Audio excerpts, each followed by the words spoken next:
আজকে সকালবেলায় ঘুম থেকে উঠে দেখি আমার রান্নাঘরে আরও এক নতুন সদস্যের আগমন হয়েছে। তো উদ্বোধন তো আমাকে করতেই হবে, তাই জন্য আমি আজকে ভাবলাম যে ডিম পাউরুটি বানিয়ে নিই সকালবেলাতে। আর আমার না সপ্তাহে 7 দিনের মধ্যে প্রায় 4 দিনই আমি ডিম পাউরুটি দিয়েই সকালটা শুরু করি।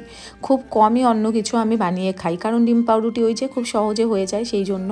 আর দেখবে রান্নার কোনো আইটেম যদি তোমার নতুন কেনা হয়, তাহলে যদি সিলগুলো লেগে থাকে, যে স্টিকারগুলো, সেগুলো একটু হিট করলে খুব সহজে উঠে আসে, ওই টেনে হিচড়ে ওঠানোর প্রয়োজন পড়ে না, আর সেটা ভালোভাবে ওঠেও না। দেখো এখানটাতে ডিম পাউরুটি ভাজতে গিয়ে সকাল সকাল একটা বিপদ আমি ঘটাতাম। সম্পূর্ণটা একবারে উল্টাতে গিয়ে এমনভাবে তেলটা ছিটে এসছে, যদি আমি সামনে থাকতাম তাহলে কিন্তু একদম আমার গায়েই পড়তো।